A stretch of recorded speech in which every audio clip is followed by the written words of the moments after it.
YouTube, it's Michelle here with Magnolia Grove Homestead. I hope y'all are doing well. It is early on Wednesday morning, and I am out here in the greenhouse. I told y'all that I had started a cleaning business, and 'tis the season, it's the beginning of spring, and everybody's like, hey, come get the dust out of my house that I haven't looked at in a year. So I've been really busy, but it is just a few weeks before my last frost date. So there are things that I need to get started indoors now from seed so that they'll be ready to transplant in 3 or 4 weeks out in the garden. So I just wanted to kind of go over those things with y'all, let you know what I'm going to hopefully have growing. And then my order from Baker Creek came in. So I have some more tomato varieties and peppers that I want to get started, and I'm going to take them inside. But right now the kids are just getting woke up. They're doing breakfast, and I just wanted to come out here and just have some peace and quiet and just get this stuff done. And I wanted to invite y'all to come along with me. So without further ado, let's see what we're planting. Alright, so this is the time that you want to get things like your cucumbers, your melons, your okra, and your squashes started from seed indoors. Out here in the greenhouse, it's going to be like in the 70s all week, so I might be able to leave this stuff out here, but now if it's going to get cool at all, I'm going to take all this stuff back inside and put it on the shelf in there in the grow room. But for right now, I think it'll be fine out here. I'm not going to leave my tomatoes and peppers out here, but the cucumbers, the melons, the squash, and the okra, I think will be fine out here. So these little eggplants I wanted to do, these are the shooting stars eggplants, and I just think that coloration on them is beautiful. I don't know how they taste. I've never tasted them before. But we're definitely going to try those. And then these came from Baker Creek Little Fingers eggplants. So I'm thinking that maybe since they're not so big, maybe I can convince my family to eat them better than like just a big slab of eggplant. We'll see. And then this is my just crookneck squash and black beauty zucchini. I'll get those started. And for my cucumbers, I'm going to play around this year. So I've got all this stuff laid out on this one tray because all this stuff is going to be on the trellis. So I've got just a fancy pickling cucumber, Armenian yard-long cucumber. I've never tried these before, but I intend to this year. These are the lemon cucumbers that I had told y'all about before. I picked these up at Tractor Supply if you're looking for them. That's where I found them. And then these cucamelons are Mexican sour gherkins. I have never tried these either, but I have seen in a lot of people's videos and whatnot that these things are really fun to grow. They're really prolific, and they're nice to just like snack on when you come straight out to the garden.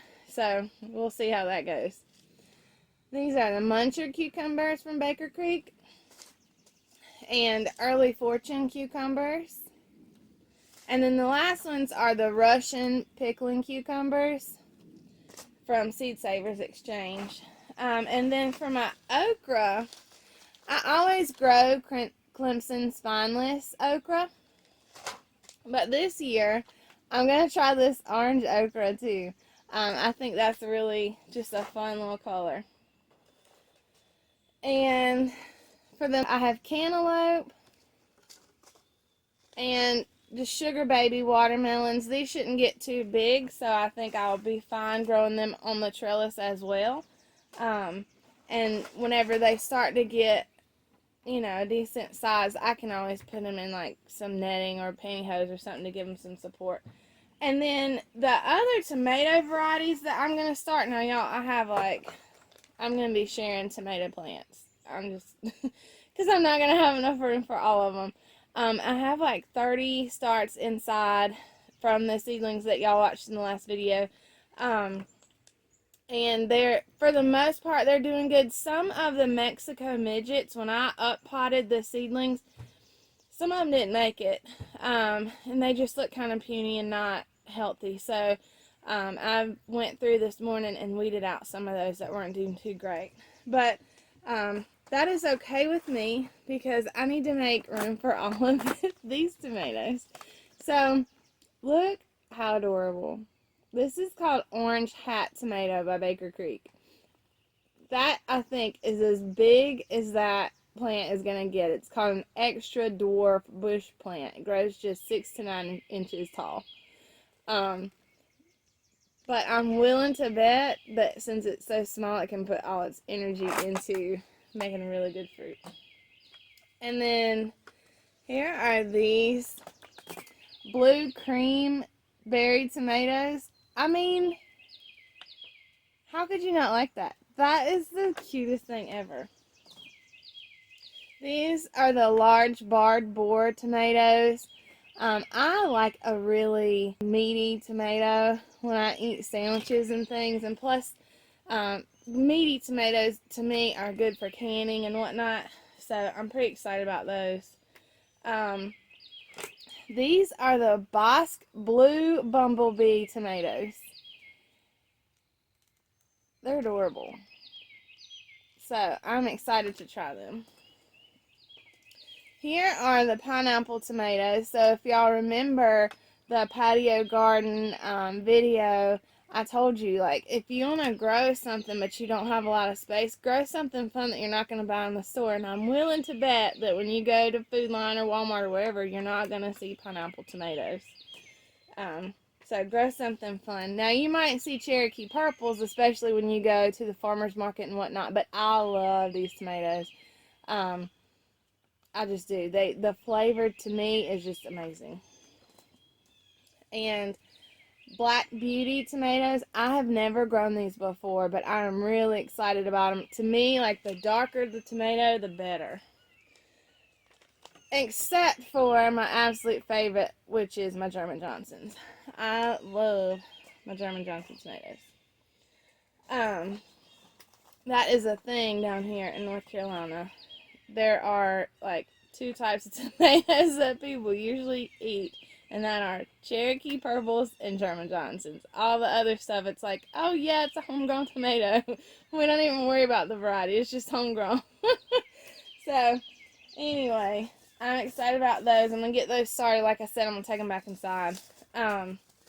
These peppers, I've never grown any of these, actually. So, lilac bell pepper, I thought these would be fun and just add some color to some of our dishes. They are a bell pepper, so I don't expect them to taste weird, but, and then these sweet chocolate peppers, they are supposed to be a really sweet pepper. I am not big on hot stuff, so I'm excited to try these in some of our dishes and see just how they taste. These are jalapenos, and I told y'all I'm not big on hot stuff. I've never tried to grow jalapeno peppers before. I know that seems so silly, but I've never tried to grow them before. But this year I wanted to grow them because I want to try to make salsa. So we'll see how that goes. But in these pots, I just have these little pellets. These came, I picked these up at Walmart. It's these 36 millimeter Jiffy pellets, because I don't know, it just seems like maybe it'll be easier. These don't have that really thick cardboard kind of stuff, so I'm hoping I don't have any problems with transplanting them and whatnot. I'll probably just break the bottom open or something of the little paper stuff that it's in. I don't know, we'll see how they work. I've never used them before, but I'm going to try them this year because I have a lot of stuff going on. So anything that can cut some corners for me will be great.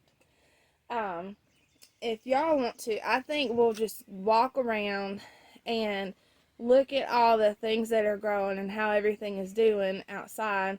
And then I'll work on getting this stuff started.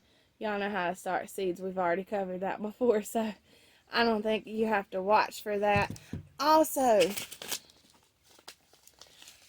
these, I got these in with my Baker Creek order, and I'm not real sure just where I'm going to start them yet, but I'm excited to try them because I've never had golden beets before. I've already got 2 varieties out there that are doing good, so I don't know where I'm going to put these. I'm starting to run out of room. I might just wait and throw them in the garden when I start getting everything going. And then I am going to start these. So this butterfly weed, this I'm going to plant up front in the front yard. And I want to try to keep, you know, my butterflies, my birds, all that good stuff up front. So I want to make it really enticing up there for them. But these, it says, that these do good with cold stratification. So, sow seeds indoors just beneath the surface of soil in pots. Germination will occur with no treatment, but seeds benefit from cold stratification. Seal pots in plastic bags and refrigerate for 3 weeks. Remove plastic and provide light in 50 to 75 degrees thereafter. Do not overwater. Transplant outdoors when light frost is still possible. I might be a couple weeks late on this, y'all. I hope not, because I'm really excited about them. But I've never done this cold stratification thing. If y'all know any tips or tricks for this stuff, let me know. I mean, I'm going to follow the instructions on the packet just because I don't know any better. But if that's not really necessary, let me know. I've got some other flowers, but on the packets they say not to do them yet. One of them you sow a week before the last frost, and then a few of the others you don't start until a couple weeks after the last frost. So that'll be like mid-April, the end of April, something like that. So I've got time with those. But these I read through, and I wanted to make sure that I got them at least started somewhat on time. but if that's not necessarily, y'all let me know. Because I am down to the wire. Spring just happened. Like, I blinked. It was like, wait. It's not time. And then, boom, it's here. So we're going to go walking around and look at everything that is going on out here. And if y'all see this mess of toys behind me, this is because my kids, so. Alright, so down here, these are our radishes and a little bit of dinosaur kale in there. But they are doing really good. These are the broccolis and the purple kale. And here's all the onions that are going. We got those cabbages right there that I still haven't uppotted. This broccoli is doing good. In here, these are the Detroit dark red beets. So they are sprouting up everywhere. Look at all of that. That's a ton of beets. I'm going to have to separate them out. In here, our Swiss chard started sprouting that my little boy Cole started several weeks ago. In here, this is all the early green broccoli that I had started from seed, and I wasn't too sure if it was going to work out, so I went and bought those other plants. I think I should have just had a little faith in myself. This is the dinosaur kale that Barry planted a few weeks ago. He is stoked, y'all. And this is the rest of those radishes and dinosaur kale that I had separated out because everything is just so overrun. This is dinosaur kale and a few onions. We moved everything out here and it's all kind of jumbled up, but I know what's what. Alright, that is all the arugula that's going. Look at that. I'm so excited.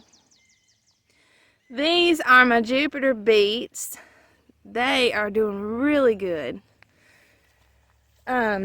This is the Detroit Denver's half-long carrot. And then this is the colorful carrot mix. So they're all coming up and doing pretty good. My black seeded Simpson lettuce is coming up and doing good. These are more broccoli. This is all my lettuces. So I've got romaine lettuce, red leaf lettuce, and butter lettuce, all in these two pots. So I have got plenty of lettuce to start making me some salads. I'm so excited. Over here, some of my potatoes have started. Y'all see that? Some of them have started sprouting up. Not all of them, but a lot of it looks like the russets are doing really good so far. And I still don't have my beds full yet of soil. But our truck got fixed, so we're going to get that this weekend. The chicks are inside, the tomato starts are inside, the pepper starts are inside, and everything's going good. We're supposed to go this weekend and get this really big chicken coop.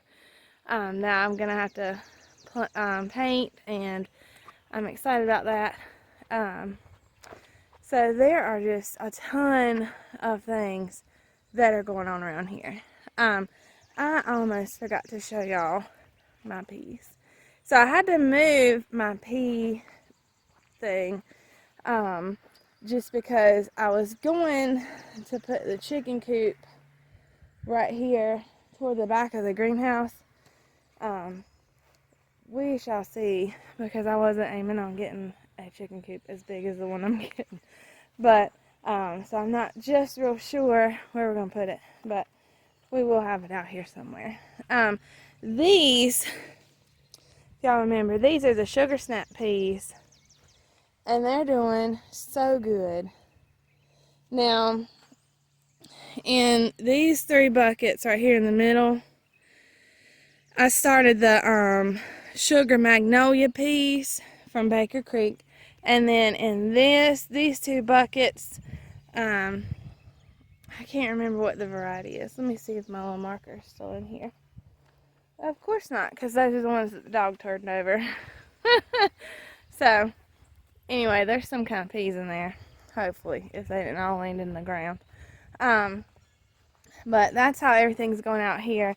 So I am going to get busy starting all the rest of these seeds and take my tomato and pepper seeds inside. Probably going to get them under the grow light, maybe on a heat mat too, just till they sprout. And then I'll take them off of that stuff and just let them hang out in the house until it is time to put them out in the garden. But anyway, it has been nice chatting with y'all. I hope you have a wonderful, wonderful day. Happy spring! It is here. I will talk to y'all again later this week. Thank y'all. Have a good day. God bless.